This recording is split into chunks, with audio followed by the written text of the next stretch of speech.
Welcome back. United States President Donald Trump has said that they are close to having a trade deal with India. We learned from sources that India has offered substantial market access to U.S. products in almost all sectors, barring agriculture and dairy.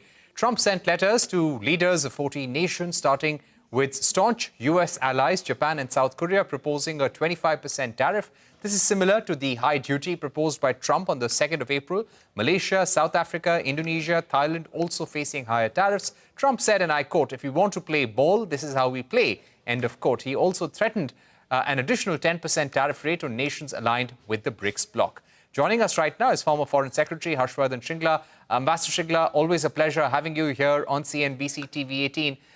First of all, I would like to ask you to help us understand why Donald Trump delayed the 9 July deadline for imposing reciprocal tariffs for everyone to the 1st of August. Does it show that he's not got that trade victory that he was looking for from some of the key nations? I think negotiating tariff agreements with such a large number of countries requires a fair amount of time and attention in terms of the backup that you need for each and every negotiation that you conduct. So from that perspective, my sense is that many of the ongoing conversations have not yet reached their conclusion, and many of those that are also, I think, well on their way require a little more time to reach a satisfactory conclusion. So the timeline seems to have been unrealistic, and what I think the extension of deadline indicates is that he wants more time to be able to negotiate satisfactory deals with a large number of countries. Mind you, these are tariff negotiations, and they're different from the trade deal that we are working on.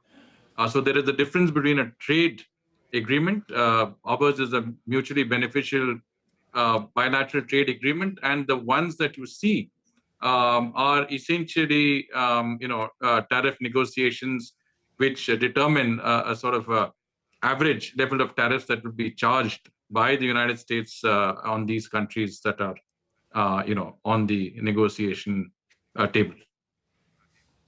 Right. I would also like to ask you, how does the current tariff policy really help Donald Trump? Yes, he's scoring political victories. Yesterday, he said that they are going to earn at least $300 billion worth of revenues through these tariffs that they have imposed. But is this tariff war going to settle down anytime soon, Ambassador Shringla, or are we going to see this throughout the Trump administration? Or do you expect it to slow down after the midterm elections in the US?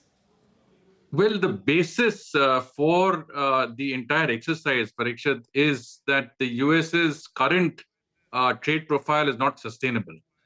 They have $1 trillion in terms of trade deficit.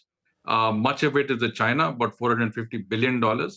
And I think his focus is on their 10 major partners, including India, where I think he wants a more equitable, trading system, which essentially negates all that the WTO has prescribed. I mean, there are gradations depending on least developed countries, developing countries, and so on and so forth. He, I think, is not accepting this. From Trump's point of view, I will charge you what you charge me in terms of tariffs, and he wants an equitable trading arrangement with major partners, but also countries across the globe.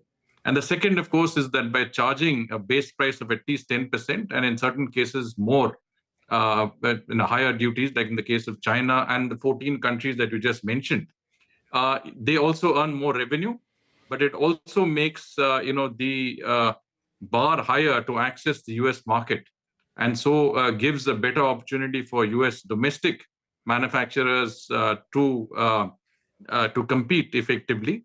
I think those are the objectives from the American point of view. Whether this settles down is something that we have to see.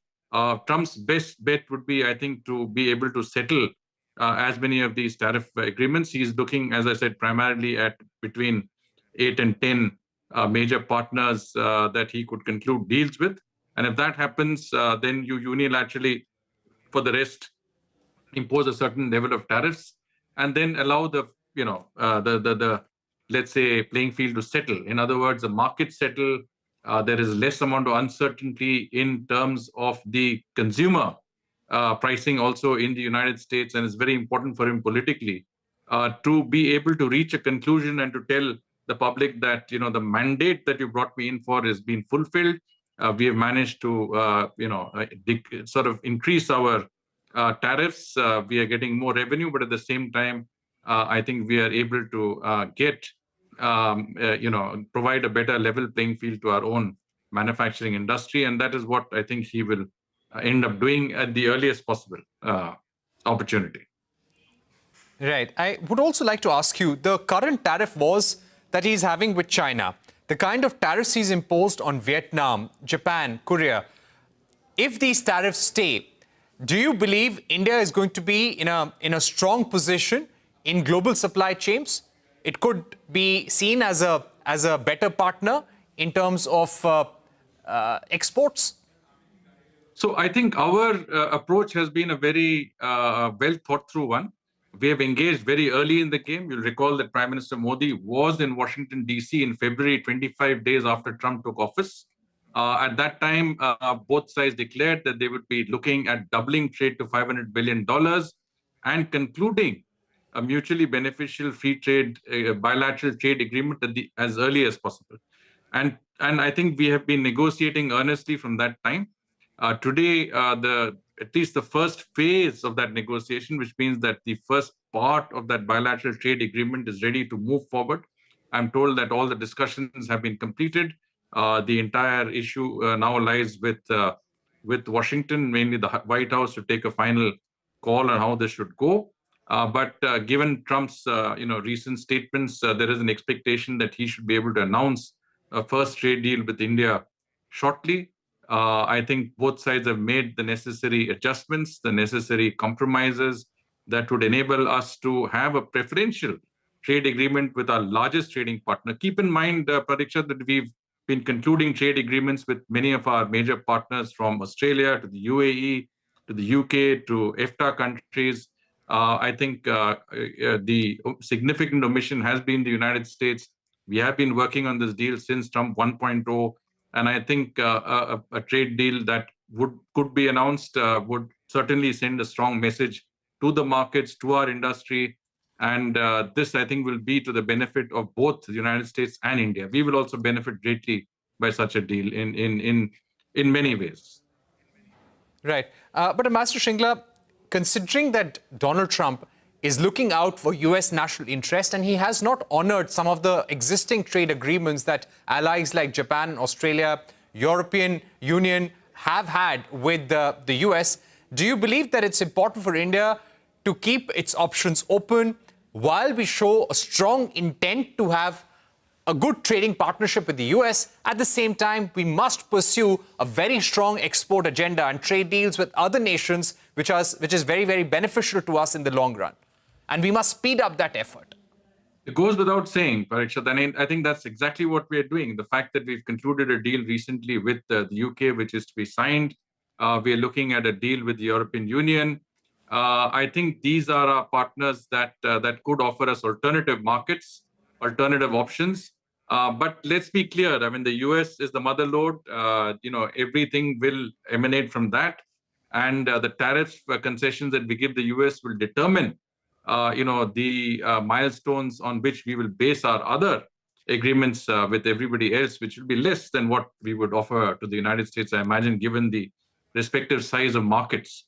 But certainly, I think we should not only work on the deal with the United States, but continue to work with all of our partners to have, as good and as mutually beneficial trading arrangements that we can. This is a very important time in which you have to consolidate your access to global value chains, to reliable, sustainable supply chains with major partners. I think there is an attempt to also renegotiate the deal with ASEAN, right, which has not been in our interest. I think the rules of origin there are weak, and there is quite a lot of scope for diversion of goods into India. We need to address and plug those loopholes as well. But on the whole, I think this looks like, if we can manage it, it will be a very, very good situation for our industry and our economy. And as you mentioned, exports, I think, would be a high priority from that perspective. We would be able to access many more markets more effectively. All right, Ambassador Shringla, thank you very much for joining us on the program. It's a pleasure talking to you. So let's see what happens in terms of the 7 more tariff letters that Donald Trump will be sending out later tonight. That's all we have time for. Thank you for watching. Goodbye.